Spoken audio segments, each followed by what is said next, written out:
मांडुक्य उपनिषद। परिचय। मांडुक्य उपनिषद प्रमुख उपनिषदों में से एक है और उनमें से सबसे छोटा उपनिषद है। इसमें केवल 12 मंत्र हैं। इतना लघु होते हुए भी यह उपनिषद बहुत सारे ज्ञान से भरा हुआ है।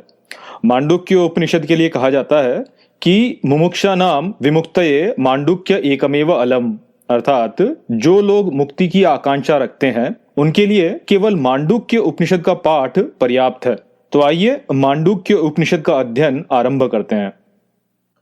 ओम भद्रं कर्णेभिः शृणुयाम देवा भद्रं पश्येमाक्षभिर्यजत्राः स्थिरैरङ्गैस्तुष्टुवांगसस्तनुभिर्व्यशेम देवहितं यदायुः। स्वस्ति न इन्द्रो वृद्धश्रवः स्वस्ति नः पूषा विश्ववेदाः स्वस्ति नस्ताक्षर्यो अरिष्टनेमिः स्वस्ति नो बृहस्पतिर्दधातु।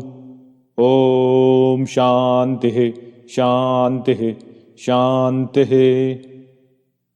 ओम कल्याणकारी कानों से सुने हे देवताओं, देखें नेत्रों से पूजा करने योग्य, स्थिर अंगों से स्तुति गान करने की तन में आशा करें देवहित द्वारा जो आयु है। कुशल हमें इंद्र तीव्रता के स्वामी, कुशल हमें पूषण विश्व के ज्ञाता, कुशल हमें ताक्षर्य सुरक्षा चक्र, कुशल दो हमें बृहस्पति। ओम शांति शांति शांति। ओमित्येतदक्षरमिदं सर्वं तस्योपव्याख्यानं भूतं भवद भविष्यदिति सर्वमोंकार एव। यच्चान्यत् त्रिकालातीतं तदप्य ओंकार एव। ओम इस प्रकार ये अक्षर है, सब कुछ उसकी व्याख्या है। भूत वर्तमान भविष्य में इस प्रकार सब कुछ ओंकार ही है, और जो अन्य 3 कालों के परे है वह भी ओंकार ही है। व्याख्या। मांडुक्य उपनिषद ओम के वर्णन के साथ में आरंभ होता है और कहता है कि संपूर्ण अस्तित्व ओम में है। जो कुछ भी अतीत में था, वर्तमान में है और भविष्य में होगा वह सब ओम है, और इसके साथ वह सब भी जो इनके परे है। ओम को शब्द ब्रह्म या अक्षर ब्रह्म कहा जाता है, जहां अक्षर का अर्थ हुआ वह जो कभी नष्ट नहीं होता। किंतु यदि आप ओम को बोलते हैं तो यह तो थोड़े से समय में ही समाप्त हो जाता है, तो यह फिर अक्षर कैसे है? इस प्रकार का प्रश्न हम इसलिए करते हैं क्योंकि हम ओम को केवल ध्वनि तक सीमित कर देते हैं। वास्तव में ओम केवल ध्वनि तक सीमित नहीं है, किंतु मनुष्य की इंद्रियां ओम को ध्वनि के अतिरिक्त और किसी अन्य माध्यम से अनुभव नहीं कर सकती, इसलिए इसे ध्वनि द्वारा व्यक्त किया जाता है। ध्वनि का सबसे अपरिष्कृत रूप नाद है, और नाद तब उत्पन्न होता है जब टकराव या घर्षण होता है। अतः नाद के उत्पन्न होने के लिए एक माध्यम की आवश्यकता होती है जिसमें यह टकराव या घर्षण उत्पन्न हो। ध्वनि के विषय में यह माध्यम वायु है, जिसके अणुओं के कंपन द्वारा नाद उत्पन्न होता है। भाषा इस नाद की आवृत्ति में परिवर्तन से उत्पन्न होती है, और जब यह आवृत्ति एक क्रम में परिवर्तित होती है तो वह संगीत बन जाता है। यदि नाद की आवृत्ति में कभी भी परिवर्तन न हो तो हम उस नाद को सुन नहीं सकते, क्योंकि तब वह हमारे ध्यान की पृष्ठभूमि में कहीं विलुप्त हो जाएगा।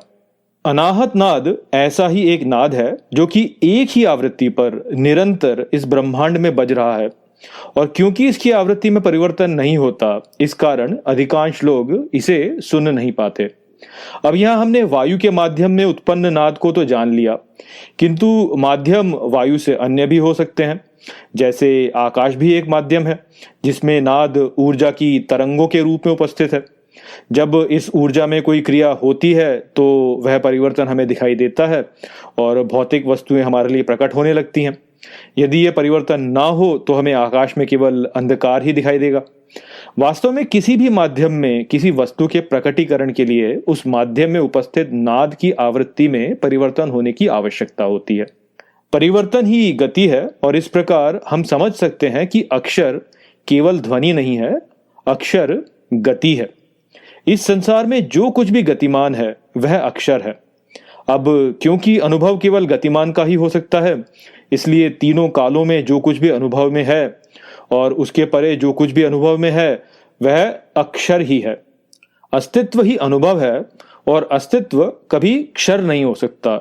इस प्रकार अस्तित्व और अक्षर एक ही हैं और अस्तित्व में ही गति है और ये गति जो है यह ही वो है जिसे हम देख सकते हैं। जो यहाँ पे गतिमान नहीं है वह हमें दिखाई नहीं देता। अब प्रश्न यह उठता है कि ओम ही अक्षर ब्रह्म क्यों है। हम सब जानते हैं कि ब्रह्म सब में है, अर्थात अक्षर ब्रह्म वह गति है जो सभी परिवर्तनों में विद्यमान है तथा संसार में घट रहे सभी परिवर्तनों के मूल में उस ही गति को हम देख सकते हैं।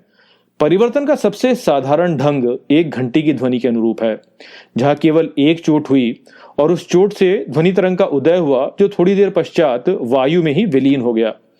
इस प्रकार के प्रकटीकरण का सिद्धांत संसार की सभी वस्तुओं पर लागू होता है। जैसे पदार्थ आकाश में ऊर्जा की एकाग्रता से प्रकट होता है, ऊर्जा से ही फिर वह पोषित होता है और अंततः ऊर्जा में ही वह विलीन हो जाता है। कोई भी शरीर, भले ही वह जड़ हो या चेतन, पदार्थ से जन्मता है, पदार्थ से पोषित होता है और पदार्थ में ही विलय हो जाता है।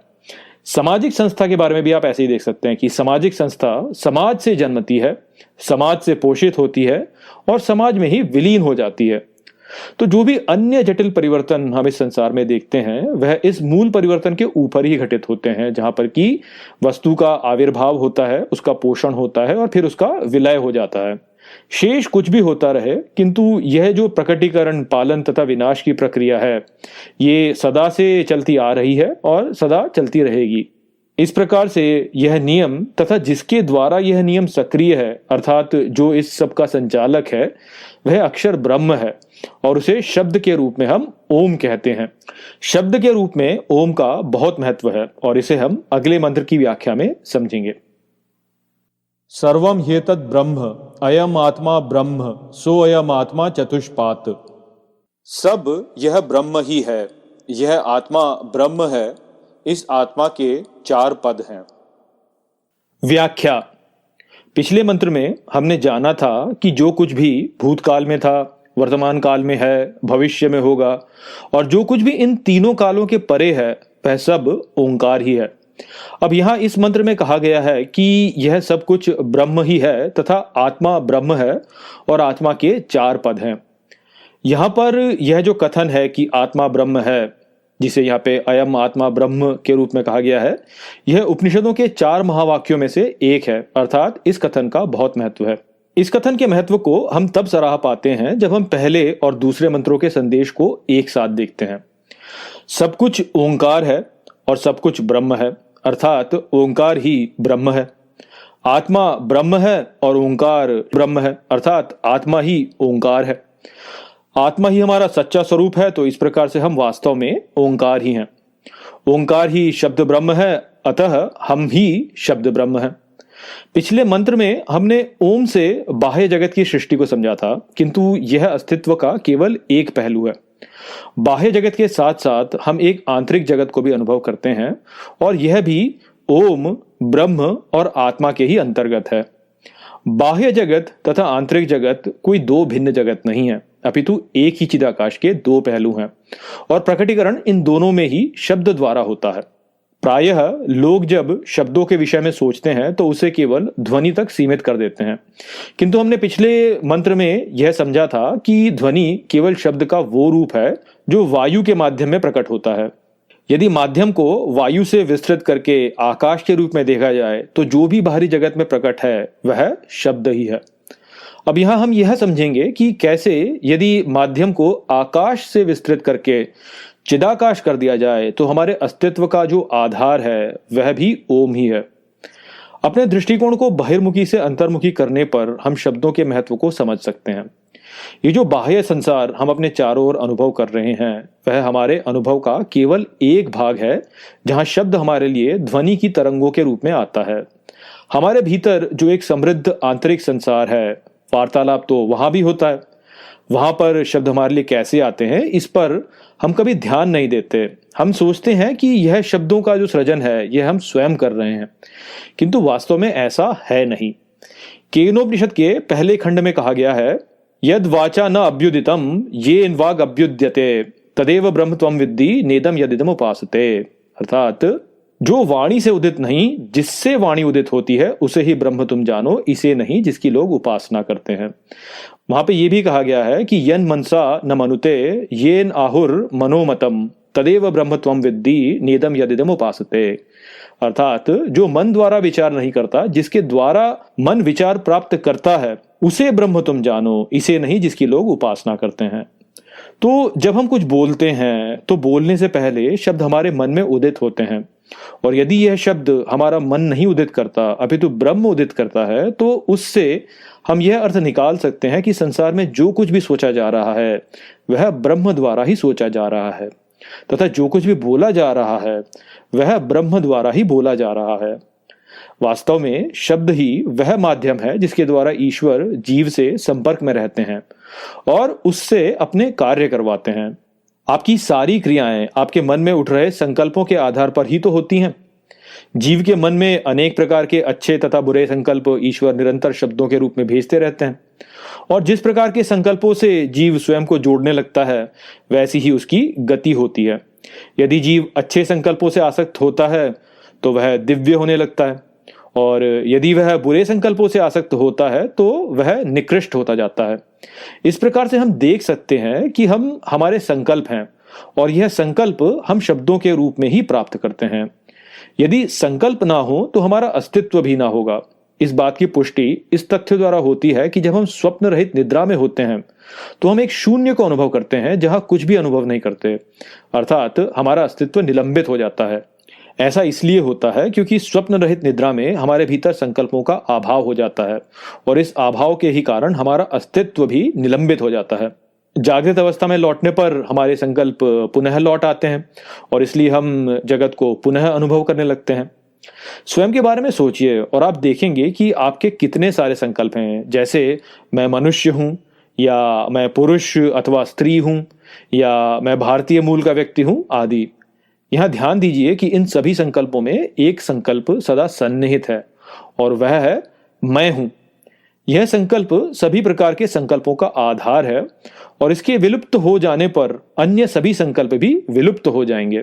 तो इस प्रकार से हमने यहाँ यह समझ लिया है कि हमारा अस्तित्व हमारे संकल्पों से है, और हमारे अस्तित्व का आधार ये मैं हूं संकल्प ही है। इस संकल्प के ऊपर ही फिर अन्य संकल्प जब प्रक्षेपित होते हैं तो हमें विविधता दिखाई देती है। जैसे एक पुरुष इसलिए पुरुष है क्योंकि उसके मन में यह विश्वास गहरा हो चुका है कि वह पुरुष है, और ठीक इसी प्रकार से एक स्त्री इसलिए स्त्री है क्योंकि उसके मन में यह विश्वास गहरा हो चुका है कि वह स्त्री है। ये संकल्प हमारे मन में दृढ़ इसलिए होते हैं क्योंकि हमने इनसे आसक्ति की हुई है। अब हमने इन संकल्पों से आसक्ति अवश्य ही की हुई है, किंतु इन संकल्पों को हमारे लिए उत्पन्न करने वाला ये मूल संकल्प मैं हूं ही है। ये मैं हूं संकल्प ही आगे चलकर मैं पुरुष हूं या मैं स्त्री हूं रूप धारण करता है। जीव इस प्रकार सोचने लगता है कि उसका एक लिंग है, किंतु वास्तव में वह लिंग नहीं है, अपितु यह लिंग उसके मन में उपस्थित एक संकल्प का प्रकटीकरण है। यदि जीव संकल्पों में परिवर्तन कर दे तो लिंग भी परिवर्तित हो जाएगा। इस प्रकार से हम देखते हैं कि संकल्प भी घंटी की ध्वनि के अनुरूप है, जहां यह मन में उत्पन्न होता है, मन में पोषित होता है तथा मन में ही विलीन हो जाता है। इस प्रकार से हम देख सकते हैं कि जैसे बाह्य संसार में सब कुछ ओंकार है, वैसे ही आंतरिक संसार में भी सब कुछ ओंकार ही है। वास्तव में ये जो मन है वह उस मूल संकल्प मैं हूं को प्रतिबिंबित करने वाला एक उपकरण है। वास्तविक संकल्प करने वाला ये मैं हूं है। ये मैं हूं संकल्प ही आत्मा है, जिसमें आगे अन्य संकल्पों के उदय होने से संपूर्ण जगत प्रकट होता है। भीतरी जगत में ये संकल्प विचारों के रूप में प्रकट होते हैं, और बाहरी जगत में ये संकल्प भौतिक वस्तुओं के रूप में प्रकट होते हैं। अहंकार से तादात्म्य हो जाने के कारण जीव भूल जाता है कि उसका मूल स्वरूप आत्मा है, और वह स्वयं को केवल अपने संकल्प मान लेता है। आगे के मंत्र अब हमें इसी का बोध कराएंगे कि कैसे हमारा मूल स्वरूप आत्मा है, जो ब्रह्म है, जो ओंकार है, और जो तीनों कालों में तथा उसके परे जो कुछ भी है वह सब है। मांडुक्य उपनिषद आत्मा के 4 पदों द्वारा हमें इसका बोध कराएगा। जागरित स्थानो बहिष्प्रज्ञः सप्तांग एकोनविंशति मुखः स्थूलभुग् वैश्वानरः प्रथमः पादः। जागृत स्थान में बाहर का ज्ञानी 7 अंग 19 मुख वाला स्थूल भोगने वाला वैश्वानर प्रथम पद है। व्याख्या। यहाँ आत्मा के 4 पदों में से प्रथम का वर्णन किया गया है। ये वैश्वानर है और ये हमारी जागृत अवस्था से संबंधित है। बताया गया है कि इसके 7 अंग हैं और 19 मुख। मांडुक्य उपनिषद में इन 7 अंगों को और 19 मुखों को समझाया नहीं गया है, तो इसे समझने के लिए हम छांदोग्य उपनिषद का संदर्भ ले सकते हैं। छांदोग्य उपनिषद में यह बताया गया है कि ये 7 अंग वैश्वानर के लौकिक शरीर से संबंधित 7 अंग हैं, जहां आकाश इसका सर है, सूर्य इसके नेत्र हैं, वायु इसकी श्वास है, अग्नि इसका हृदय है, जल इसका पेट है, पृथ्वी इसके पैर हैं और अंतरिक्ष इसकी देह है। यहां वर्णित 19 मुख इस प्रकार से हैं। 5 ज्ञानेंद्रियां, आंख, कान, नाक, जीभ, त्वचा। 5 कर्मेंद्रियां, हाथ, पैर, मुंह, कुदा, उपस्थ। 5 प्राण, व्यान, समान, अपान, उदान और प्राण, तथा मन, बुद्धि, चित्त और अहंकार। वैश्वानर यह भौतिक संसार है जिसे हम सभी जागृत अवस्था में अनुभव कर रहे हैं। अपितु अज्ञान में हम केवल अपने भौतिक शरीर को ही स्वयं मानते हैं, किंतु वास्तव में ऐसा है नहीं। जैसा कि हमने ऐतरेय उपनिषद के प्रथम अध्याय में जाना था कि हमारे शरीर को हम संपूर्ण सृष्टि पर प्रक्षेपित कर सकते हैं, जहां शरीर के ऊपरी भाग स्वर्ग है, मध्य भाग वायुमंडल, उसके नीचे मृत्यु का स्थान अपान है और उससे नीचे जननांग का जल वाला स्थान है। इस विचार को और गहराई से समझने के लिए कृपया ऐतरेय उपनिषद का संदर्भ लीजिए। यहाँ आपको जो समझना है वह ये है कि स्वयं को केवल अपना शरीर मानने की भूल मत कीजिए। वास्तव में ये संपूर्ण जगत आपका शरीर है। जो भी कुछ आप जागृत अवस्था में अनुभव करते हैं वह आपका वैश्वानर शरीर है और आपका भौतिक शरीर केवल उसका एक भाग है जो आपके सबसे निकट है। स्वप्न स्थानो अंतः प्रज्ञः सप्तांग एकोनविंशति मुखः प्रविविक्त भुक् तेजसो द्वितीयः पादः। स्वप्न स्थान में भीतर का ज्ञानी 7 अंग 19 मुख वाला एकांत भोगने वाला तेजस दूसरा पद है। व्याख्या। आत्मा का दूसरा पद तेजस है। मांडुक्य उपनिषद कहता है कि यह हमारी स्वप्न अवस्था है और इसके भी 7 अंग तथा 19 मुख हैं।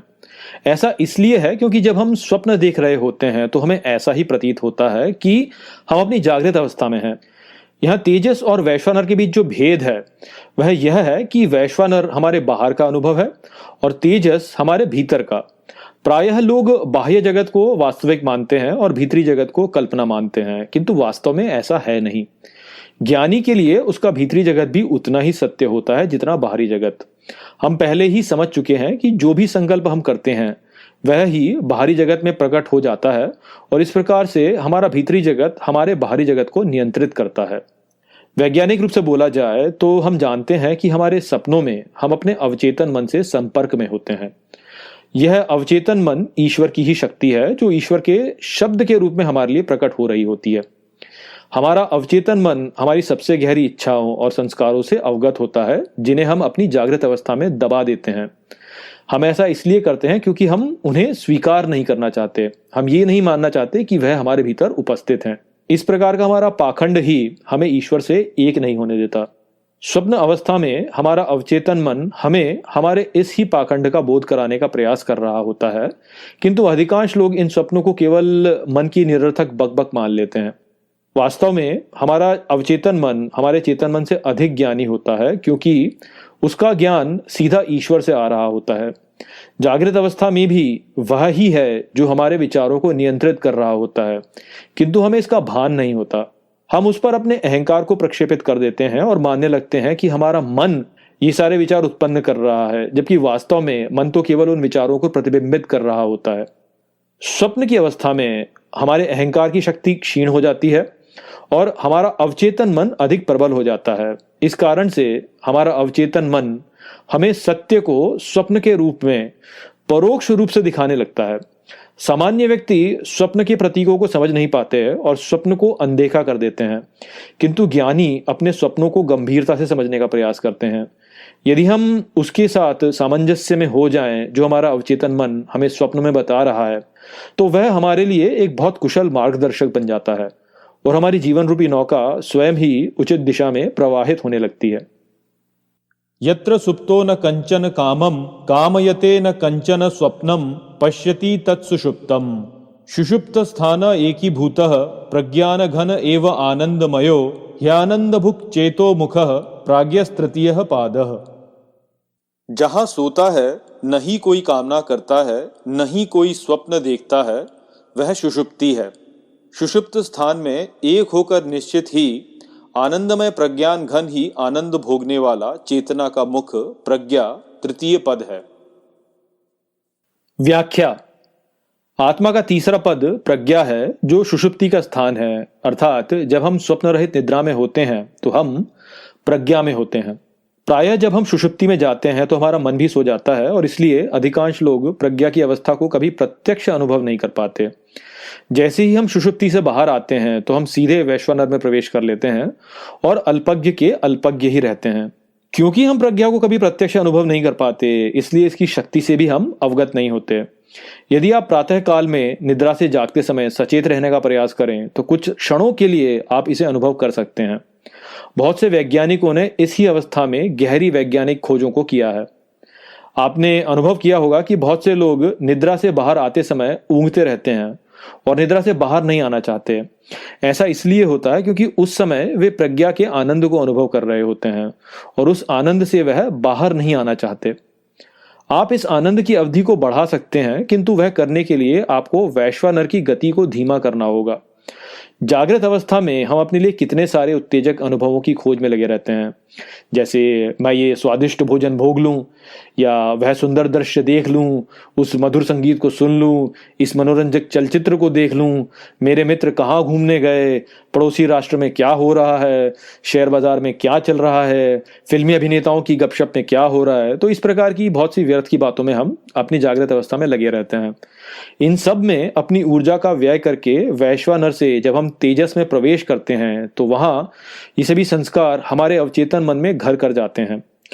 तब प्रज्ञा की अवस्था में हमारा सारा समय उस ऊर्जा को पुनः प्राप्त करने में ही व्यर्थ हो जाता है और हमारी चेतना का ऊर्ध्वगमन नहीं हो पाता। यदि हम इन व्यर्थ के विषयों में अपनी ऊर्जा व्यय न करें तो धीरे धीरे ये सभी संस्कार तेजस में नहीं बनेंगे और तब वह ऊर्जा प्रज्ञा की अवस्था में ऊर्ध्वगमन कर सकेगी। तब आपके प्राण ऊपर की ओर उठ सकेंगे और उच्च चक्रों का भेदन कर सकेंगे। तब ईश्वर से उच्च ज्ञान आप में प्रवेश करना आरंभ होगा और इस प्रकार से आपका जीवन जो है वह सार्थक दिशा की ओर चला जाएगा। मूढ़ व्यक्ति सोचता है कि जितना अधिक वह बाहरी संसार से अवगत है उतना ही अधिक उसे ज्ञान है, परंतु ज्ञानी जानता है कि वास्तविक ज्ञान उसके भीतर प्रज्ञा के रूप में पहले से ही विद्यमान है और जो बाहरी ज्ञान जिसे मूढ़ बहुत ज्ञान समझता है वह वास्तव में कूड़ा है जो इस प्रज्ञा को दूषित कर देता है। इस प्रकार ज्ञानी अधिकाधिक मौन रहने का प्रयास करता है और बाहरी उत्तेजनाओं से केवल उतनी ही परस्पर क्रिया करता है जितनी जीवन निर्वाह के लिए अनिवार्य है। ऐश सर्वेश्वर ऐश सर्वज्ञ ऐशो अंतर्याम्येश योनि सर्वस्य प्रभववाप्ययो ही भूतानाम। यह सर्वेश्वर, यह सर्वज्ञ, यह अंतर्यामी, यह योनि सभी का जन्म मृत्यु है भूतों में। नान्तः प्रज्ञम न बहिष्प्रज्ञम नोभयतः प्रज्ञम न प्रज्ञान घनम न प्रज्ञम ना प्रज्ञम अदृष्टम अव्यवहार्यम अग्राह्यम अलक्षणम अचिंत्यम अव्यपदेश्यम एकात्म प्रत्यय सारम प्रपंच उपशम शांतम शिवम अद्वैतम चतुर्थम मन्यन्ते स आत्मा स विज्ञेयः।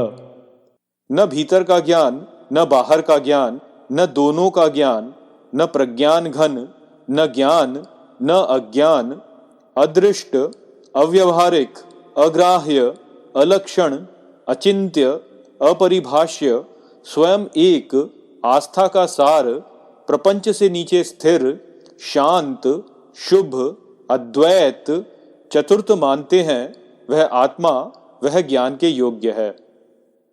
व्याख्या। यहां आत्मा के चौथे पद की व्याख्या की गई है। वास्तव में यह चौथा पद चौथा है नहीं, अपितु उपरोक्त 3 पदों का आधार यह पद है। इसलिए 7वें मंत्र में उसे चतुर्थम मन्यन्ते कहा गया है, अर्थात जिसे चौथा केवल माना जाता है। छठे मंत्र में कहा गया है कि यह सर्वेश्वर है, सर्वज्ञ है, अंतर्यामी है और वह योनि है जो सभी भूतों का जन्म और मृत्यु है। सर्वेश्वर से यह आशा है वह जो सभी का ईश्वर है, अर्थात ऐसा नहीं है कि वह किसी राष्ट्र या पंथ या जनजाति के लोगों को अन्य के ऊपर प्राथमिकता देता है। वह सभी भूतों के हृदय में बैठा अंतर्यामी है तथा उनको योनि प्रदान कर उन्हें चलायमान करता है। योनि में भूत जन्म मृत्यु को प्राप्त करते हैं, किंतु वह कभी नहीं मरता। सभी के कर्मों का आकलन कर वह भूतों को नवीन योनियों में भेजता है और उनके साथ स्वयं भी प्रवेश करता है। क्योंकि वह इस संसार में 3 कालों में हुई सभी घटनाओं से अवगत है, इसलिए वह सर्वज्ञ है। 7वें मंत्र में परस्पर विरोधी वचनों के द्वारा उसका वर्णन किया गया है। वह कहा गया है कि वह ना तो भीतर का ज्ञान है और ना ही बाहर का ज्ञान है, और ना ही वह भीतर और बाहर दोनों का ज्ञान है, तथा वह सुषुप्ति में अनुभव किया जा रहा प्रज्ञान घन भी नहीं है। वह न ज्ञान है और वह अज्ञान भी नहीं है। आगे ये मंत्र कहता है कि वह अदृष्ट है, अव्यवहारिक है, अग्राह्य है, अलक्षण है, अचिंत्य है, अपरिभाष्य है, स्वयं एक अकेला अद्वैत है। वह प्रपंच से नीचे स्थिर है, शांत और शुभ है, और वह ही आस्था का सार है जो विज्ञान, जिससे यह अर्थ होता है विमर्श, करने योग्य है। इस 7वें मंत्र में बहुत ही गुह्य वचन बोले गए हैं, तो आइए उन्हें ठीक से समझते हैं। मनुष्य का सर्वोच्च स्तर उसका विवेक है, और यह विवेक व्यक्ति की बुद्धि में उत्पन्न होता है। इस प्रकार से हम समझ सकते हैं कि व्यक्ति का सर्वोच्च उसकी बुद्धि निर्धारित करती है। अब समस्या यह है कि सामान्य व्यक्ति की बुद्धि संसार में संगति की खोज करती है, ताकि वह संसार में अपना जीवन ठीक से निर्वाह कर सके। जब व्यक्ति को ऐसा लगता है कि वह संसार में हो रही घटनाओं के कारणों से अवगत है, तो वह संतोष में रहता है, क्योंकि तब उसे ये लगता है कि वह सबसे परिचित है, और क्योंकि वह सबसे परिचित है इसलिए उसे भय करने की कोई भी आवश्यकता नहीं है। किंतु यदि उसे किसी घटना का कारण समझ न आए तो व्यक्ति विचलित हो जाता है, क्योंकि तब वह घटना उसके लिए अज्ञात हो जाती है, और अज्ञात से सभी व्यक्ति भय करते हैं। इसलिए सामान्य व्यक्ति की बुद्धि सदा कारण और प्रभाव के सीमित क्षेत्र में ही फंसी रहती है। अर्थात व्यक्ति जब भी कुछ होते हुए देखता है तो उसके पीछे के कारण को ढूंढता रहता है। यदि बुद्धि को घटना का कोई कारण समझ न आए तो बुद्धि स्वतः उस पर कुछ न कुछ कारण थोप देती है, ताकि व्यक्ति विचलित ना हो। किंतु यदि आप इस संसार में घट रही सभी घटनाओं के कारण को ढूंढते हैं तो अंततः आप पाएंगे कि उसके मूल में कोई भी कारण नहीं है। उदाहरण के लिए, आप गेंद को ऊपर फेंकते हैं और वह नीचे आ जाती है। अब मैं आपसे पूछूं कि गेंद नीचे क्यों आई, तो आप कहेंगे गुरुत्वाकर्षण से। परंतु यदि मैं कहूं कि गुरुत्वाकर्षण क्यों है, तो आप कहेंगे कि उसके होने के पीछे कोई कारण नहीं है, वह बस है। कोई यदि अधिक ज्ञानी होगा तो अधिकाधिक इतना कह देगा कि जी वो ग्रेविटॉन के कारण होता है, या वो स्पेस टाइम फैब्रिक में कुछ बेंडिंग हो जाती है इस कारण से होता है, परंतु उसके आगे वह भी और कुछ नहीं कह सकेगा। संसार में घट रही सभी घटनाओं के साथ अंततः ऐसा ही होगा। अर्थात कोई भी घटना क्यों घट रही है उसके मूल में कोई कारण नहीं है, वह घट रही है क्योंकि उसे घटना है। ले देकर बात यह है कि कारण और प्रभाव की सीमा में बद्ध बुद्धि अपने विवेक में सीमित है। उसका ज्ञान केवल वहां तक जाता है जहां तक कारण और प्रभाव का सिद्धांत जाता है। उसके आगे का क्षेत्र ऐसी बुद्धि के लिए वर्जित है। अब क्योंकि सत्य असीम है, इसलिए सत्य की खोज में व्यक्ति को कारण और प्रभाव की सीमा को पार करना होता है। कारण और प्रभाव की सीमा को पार करते ही सभी संगतियां नष्ट हो जाती हैं और विरोधाभास प्रकट होने लगते हैं, और इन विरोधाभासों में ही वास्तव में ईश्वर का अस्तित्व है। संगति का अर्थ है निश्चितता, और निश्चितता में सीमा है, परंतु जो असीम है वह सीमाबद्ध कभी नहीं हो सकता। इसलिए ईश्वर से जुड़े विचार सदा असंगत ही होंगे। तो इस प्रकार से यहाँ जो 7वें मंत्र में कहे गए असंगत विवरण हैं, उनको हम समझ सकते हैं कि वह न ज्ञान है और न अज्ञान है। इसी प्रकार हम समझ सकते हैं कि वह अदृष्ट है, अव्यवहारिक है, अग्राह्य है, अलक्षण है, अचिंत्य है तथा अपरिभाष्य है, क्योंकि इन सभी गुणों में सीमा है, जबकि ईश्वर असीम है। तो अब प्रश्न यह उठता है कि यदि ईश्वर ऐसा है तो उसे जाना कैसे जाए। उसके लिए यहाँ उत्तर है कि उसे केवल विज्ञान द्वारा ही जाना जा सकता है। विज्ञान से यहाँ अर्थ साइंस नहीं है जैसे कि आजकल हम कह देते हैं। विज्ञान से यहाँ अर्थ है अंतर्दृष्टि, अर्थात स्वयं के अन्वेषण द्वारा हम उसे समझ सकते हैं। कोई बाहर वाला हमें उसे समझा नहीं सकता, उसे हम केवल स्वयं ही समझ सकते हैं। जब हम इस जगत में दिख रहे प्रपंच के पीछे जो अपरिवर्तनशील है उसे देख पाते हैं तो हमें उसका ज्ञान होता है। वैश्वानर, तेजस और प्रज्ञा की हमारी तीन अवस्थाओं में कौन है जो सदा उपस्थित है, वह ही इन तीनों अवस्थाओं का आधार है और वह ही यह चतुर्थ है। आभूषणों में जैसे स्वर्ण सन्निहित है, घटों में जैसे मिट्टी सन्निहित है, चलचित्र में जैसे पटल सन्निहित है, वैसे ही यह चौथा संसार के सभी प्रभावों में सन्निहित है। यह वह आधार है जिस पर ज्ञान तथा अज्ञान दोनों प्रक्षेपित होते हैं। बाह्य जगत, भीतरी जगत तथा सुषुप्ति में अनुभव किया जा रहा जो प्रज्ञान घन है, ये तीनों ही इसमें से उदय होते हैं और फिर इसी में विलय हो जाते हैं। वह वो है जो इन तीनों अवस्थाओं को अनुभव कर रहा है। तो इस प्रकार से आप देख सकते हैं कि जो देखने वाला है वह स्वयं अदृष्ट होगा, जो व्यवहार कर रहा है वह स्वयं अव्यवहारिक होगा, जो ग्रहण कर रहा है वह स्वयं अग्राह्य ही होगा, जो लक्षणों को देखता है वह स्वयं अलक्षण ही होगा, जो चिंतन करता है वह स्वयं अचिंत्य ही होगा तथा जो सबको परिभाषित करता है वह स्वयं अपरिभाष्य ही होगा। अतः जो स्वयं को किसी भी वस्तु या विचार से न जोड़े वह किसी से न जुड़ने से सब कुछ से जुड़ जाता है और सब कुछ हो जाता है। जो न हिंदू है, न मुसलमान है, न ईसाई है, न सिख है, न बौद्ध है और न यहूदी है, वास्तव में वह न तो आस्तिक है और न ही वह नास्तिक है, अपितु वह आस्था करने वाला है। तो इस प्रकार से वह दोनों ही नहीं है, वह वास्तव में कुछ न होकर के सब कुछ है। जो ऐसी अपरिभाषित अवस्था में रहने से संतुष्ट हो जाए वह ही उसे पा सकता है। अब ये कहना बहुत सरल है कि मैं कुछ नहीं से संतुष्ट हूं, किंतु व्यवहार में इसे करना अत्यंत कठिन है। यहीं पर शरणागति का विचार आता है कि साधक अपनी बुद्धि का उपयोग करना त्याग दे और अपने भीतर उपस्थित ईश्वर के आगे आत्मसमर्पण कर दे। इसी को भक्ति कहा जाता है। आप भक्ति अपने इष्ट की कर सकते हैं, आप उसे शिव कह सकते हैं, कृष्ण कह सकते हैं, बुद्ध कह सकते हैं, ओंकार कह सकते हैं, अल्लाह कह सकते हैं या जीसस कह सकते हैं। बात सबकी एक ही है, सब उसी सर्वेश्वर के नाम हैं और जब आप उसके किसी भी नाम का अपमान करते हैं तो आप उसी का अपमान कर रहे होते हैं। तो आप अपने इष्ट से अवश्य प्रेम कीजिए, किंतु दूसरों के इष्ट का अपमान मत कीजिए। एक नाम का सम्मान करना तथा दूसरे नाम का अपमान करने का अर्थ ये हुआ कि आप अभी स्वयं को ईश्वर के केवल एक रूप से जोड़ रहे हैं और उसके संपूर्ण रूप से नहीं जोड़ रहे। वैसे तो प्रत्येक जीव ईश्वर का ही रूप है, तो इस प्रकार अपने अहंकार से प्रेम करने वाला व्यक्ति भी वास्तव में ईश्वर के एक रूप से स्वयं को जोड़ रहा होता है। तो जब आप केवल एक संप्रदाय के इष्ट देव से प्रेम करते हैं और अन्य संप्रदाय के इष्ट देव की आप अवहेलना करते हैं, तो वह करना बिल्कुल ऐसा ही है जैसे आप अपने अहंकार से प्रेम कर रहे हैं। अहंकार से प्रेम करना और केवल अपने इष्ट से प्रेम करना और दूसरा के इष्ट की अवहेलना करना, दोनों वास्तव में ईश्वर के प्रति अनन्य भक्ति नहीं है और इस प्रकार से वह ईश्वर को प्राप्त करने में अभी सक्षम नहीं है। इसलिए सभी देवी देवताओं का सम्मान कीजिए, सभी के इष्टों का सम्मान कीजिए और अपने इष्ट से अधिक प्रेम कीजिए, किंतु दूसरों के इष्टों का भी अपमान मत कीजिए, उनके प्रति भी एक सम्मान का भाव आप सदा रखिए। सोऽयम् आत्मा अध्यक्षरम ओंकारो अधिमात्रम पादा मात्रा मात्राश्च पादा अकार उकारो मकार इति। वह ये आत्मा अविनाशी अक्षर ओम है। ऊपर मात्रा पद के विषय में मात्रा और पद अकार उकार मकार हैं ऐसे।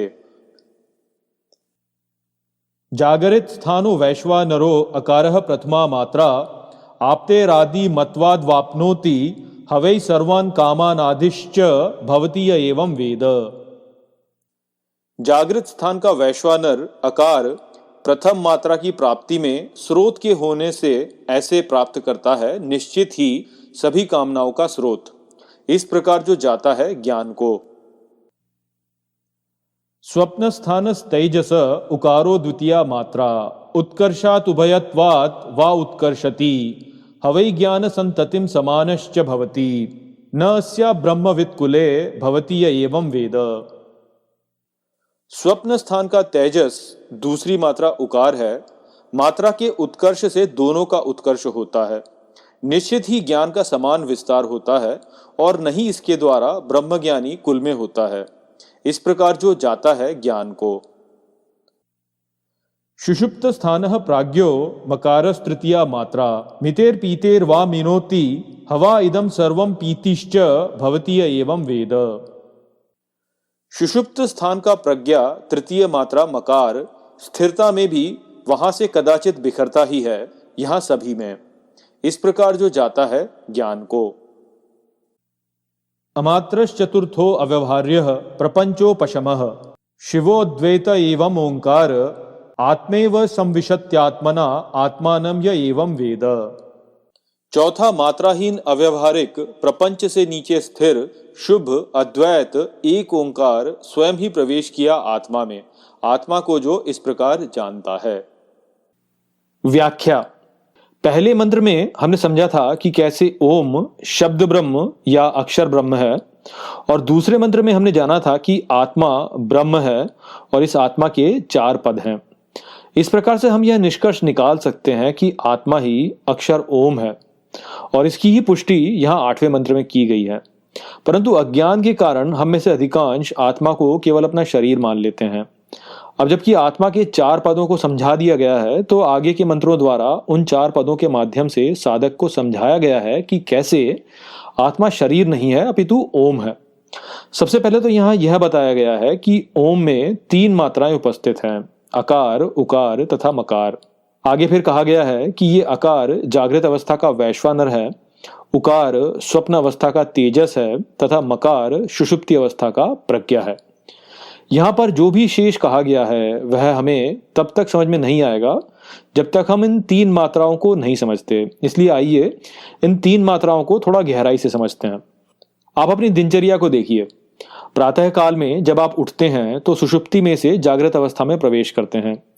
दिन भर अपना कार्य करके रात्रि काल में आप सो जाते हैं और स्वप्नों को अनुभव करते हैं, और आगे जब निद्रा गहन होती है तो सुषुप्ति में चले जाते हैं, और ये चक्र ऐसे प्रतिदिन चलते रहता है।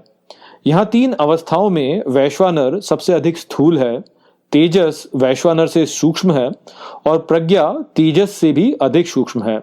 हमारी बुद्धि इस प्रकार से क्रमादेशित है कि जो जितना अधिक स्थूल होता है हम उसको उतना ही अधिक सत्य मानते हैं। इस कारण से हम वैश्वानर को सत्य मानते हैं और तेजस को मिथ्या मानते हैं तथा प्रज्ञा को तो हम कुछ मानते ही नहीं। किंतु जैसा कि हमने 7वें मंत्र में समझा था कि जो जितना अधिक अपरिभाषित है वह उतना ही अधिक सत्य के समीप है। यही कारण है कि गीता के दूसरे अध्याय के 69वें श्लोक में श्री कृष्ण कहते हैं, या निशा सर्वभूतानां तस्याम जागृति संयमी यस्याम जागृति भूतानि सा निशा पश्यतो मुनेः। अर्थात जो सभी भूतों की रात्रि है उसमें मुनि जागता है, और जिसमें जागते हैं सभी भूत उसे वह रात्रि के रूप में देखता है। तो इस प्रकार से ज्ञानी के लिए वैश्वानर जो है वह उतना सत्य नहीं है जितना सत्य तेजस है, और तेजस उतना सत्य नहीं है जितना प्रज्ञा है। किंतु हम इस बात को समझ नहीं पाते क्योंकि हम अज्ञान में हैं। आइए अब इसको थोड़ा और गहराई से समझते हैं। केनोपनिषद के 4th खंड के 4थे मंत्र में कहा गया है कि अ विद्युत को उत्पन्न करता है। वैसे तो विद्युत को हम बिजली या वज्र के रूप में जानते हैं, किंतु विद्युत शब्द विद और युत धातुओं को संधि करके बनाया गया है। इसका अर्थ होता है ज्ञान की चमक। इससे हमें स्पष्ट होता है कि अक्षर अ ही ज्ञान का स्रोत है। जब प्राण किसी भी शरीर में प्रवेश करता है तो उस प्रक्रिया में नाद उत्पन्न होता है। उदाहरण के लिए आप किसी भी वाहन को देखिए, जब वह ऐसे ही खड़ा होता है तो कोई ध्वनि नहीं करता, किंतु जैसे ही उसे चालू किया जाता है तो उसके इंजन में नाद उत्पन्न हो जाता है। जब तक वाहन में प्राण नहीं होते तब तक आप उसके ब्रेक दबाइए, उसका एक्सीलरेटर दबाइए, क्लच दबाइए, उसमें कोई प्रक्रिया नहीं होगी। किंतु जब वाहन में प्राण प्रवेश कर लेते हैं तो आप ब्रेक दबाते हैं, एक्सीलरेटर दबाते हैं, आप क्लच को दबाते हैं, और इनको दबाने से प्रतिक्रिया होती है। तो यहाँ आप देख सकते हैं कि वाहन में प्राण के प्रवेश से उसमें ज्ञान उत्पन्न हो गया। अब वह बाहरी क्रियाओं पे अपनी प्रतिक्रिया करता है। तो इस प्रकार से हम समझ सकते हैं कि ये जो प्राण का शरीर में प्रवेश है, यह ही विद्युत है, इससे ही ज्ञान उत्पन्न हुआ। विद्युत को उत्पन्न करने वाला ही अक्षर अ है, अर्थात प्राण के शरीर में प्रवेश करने से मात्रा अकार का उदय होता है। संस्कृत में है के लिए जो शब्द उपयोग होता है वह है अस्ति। अस्ति शब्द अ और स्ति धातुओं को संधि करके बनाया गया है, जिसका अर्थ होता है अ पर निर्भर। तो इस प्रकार से हम देख सकते हैं कि अस्तित्व अर्थात होना अ पर निर्भर है, और इससे हमें स्पष्ट होता है कि होने की प्रक्रिया अक्षर अ पर निर्भर है, अर्थात जो कुछ भी संसार में है उसका आधार अक्षर अ है। इसलिए गीता के 10वें अध्याय के 33वें श्लोक में श्री कृष्ण कहते हैं अक्षराणाम अकारो अस्मि, अर्थात अक्षरों में मैं अकार हूं, अर्थात अस्तित्व का आधार हूं। अब हम यहाँ पहले मंत्र में यह तो समझ ही चुके हैं कि किसी भी माध्यम में किसी वस्तु के प्रकटीकरण के लिए उस माध्यम में उपस्थित नाद की आवृत्ति में परिवर्तन होने की आवश्यकता होती है। अक्षर अ यह नाद है, और इस नाद की आवृत्ति ऊपर भी जा सकती है और नीचे भी आ सकती है। फिर यह नाद समाप्त भी हो सकता है। जब आवृत्ति ऊपर की ओर जाने लगती है तो नाद का स्वर अ से परिवर्तित होकर ई हो जाता है, तथा जब आवृत्ति नीचे की ओर जाने लगती है तो नाद का स्वर अ से परिवर्तित होकर ऊ हो जाता है। इसको आप संगीत यंत्र में देख सकते हैं। जब कोई भी संगीत यंत्र ऐसे चलाया जाता है कि उसकी आवृत्ति में परिवर्तन किया जाए, तो आप देखेंगे कि उसका नाद अ से या तो ऊ की ओर जाएगा या ई की ओर जाएगा। यदि आवृत्ति में वृद्धि होगी तो ई की ओर जाएगा, यदि आवृत्ति में गिरावट होगी तो ऊ की ओर जाएगा। नाद की आवृत्ति जितनी छोटी होती है उसका दैर्घ्य उतना ही अधिक होता है। दैर्घ्य से यहाँ अर्थ है उसकी लंबाई। ये आप ऐसे समझ सकते हैं कि आवृत्ति हो गई फ्रीक्वेंसी और दैर्घ्य हो गया वेवलेंथ। तो जब फ्रीक्वेंसी बढ़ेगी तो वेवलेंथ छोटी होगी, जब फ्रीक्वेंसी घटेगी तो वेवलेंथ बड़ी होगी। तो नाद की आवृत्ति जितनी छोटी होती है उसका दैर्घ्य उतना ही अधिक होता है, और वह पदार्थ उतना ही सूक्ष्म होता जाता है। तो जो उकार मात्रा के विषय में उत्कर्ष यहाँ कहा गया है वह इस नाद में दैर्घ्य का उत्कर्ष है, जो अस्तित्व को सूक्ष्म की ओर ले जाने का पथ है। वैश्वानर स्थूल से सूक्ष्म की ओर तेजस की मात्रा उकार द्वारा जाता है। इसी बात को यहाँ पर 10वें मंत्र में कहा गया है कि उकार से उत्कर्ष उत्पन्न होता है। आवृत्ति के नीचे गिरने से अंततः नाद का विलय होना ही है, और इस विलय की मात्रा मकार है। यह नाद का विलय ही उसका बिखराव है, अर्थात उसका दैर्घ्य तब अति विशाल हो चुका होता है। जल में गिरे एक पत्थर के चित्र से आप इस बात को समझ सकते हैं। आरंभ में जल पर चोट से जो लहर जल में उत्पन्न होती है उसका दैर्घ्य आरंभ में छोटा होता है, और जैसे जैसे वह फैलती है उसका दैर्घ्य बड़ा होता जाता है, और अंततः दैर्घ्य इतना बड़ा हो जाता है कि वह लहर जल में ही विलय हो जाती है।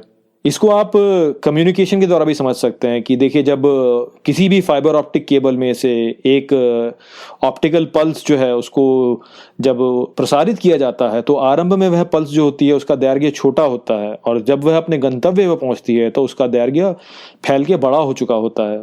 ऐसा इसलिए होता है क्योंकि वह जो पल्स थी वह जब फाइबर ऑप्टिक केबल के द्वारा चलती है तो उसके स्पेक्ट्रम में बिखराव होता है।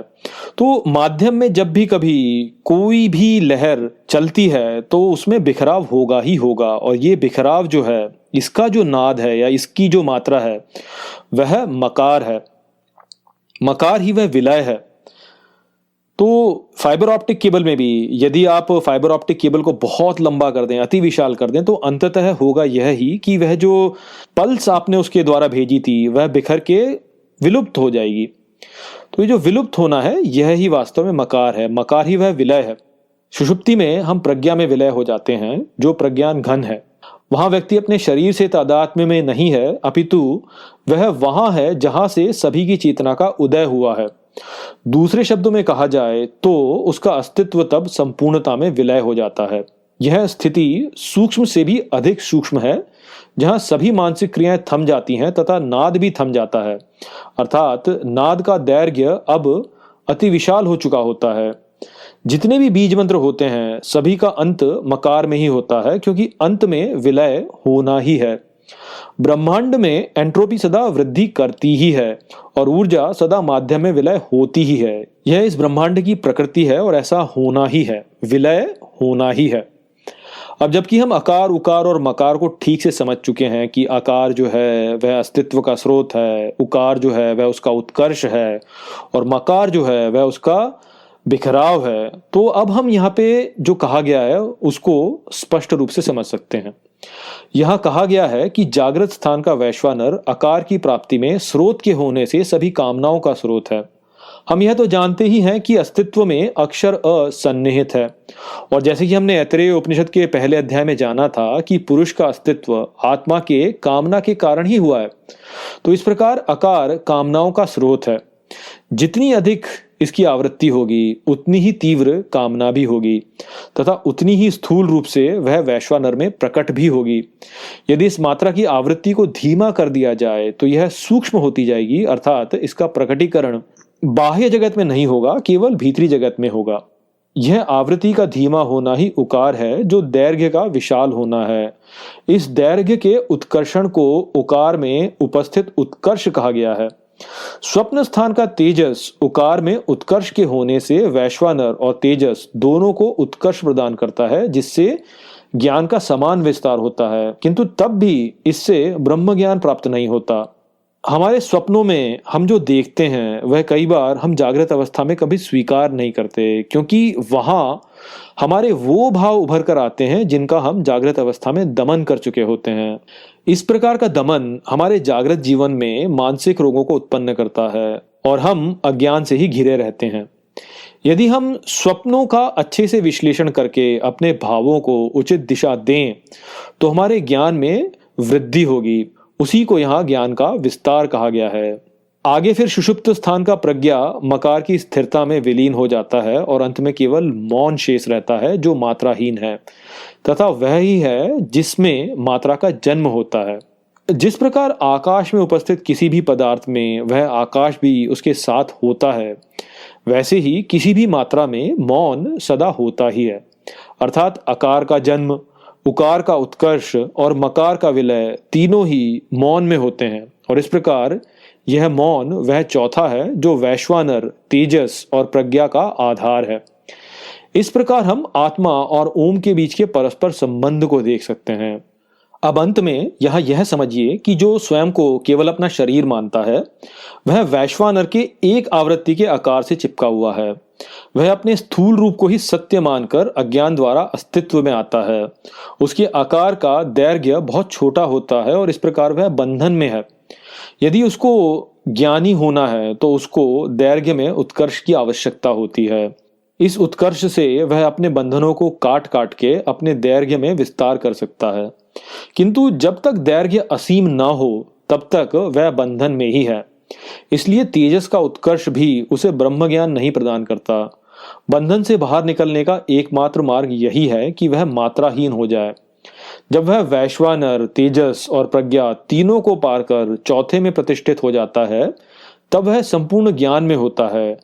यहां से आगे जब वह अस्तित्व में आता है तो मात्रा का उपयोग केवल साधन के रूप में करता है और स्वयं मात्राहीन ही रहता है।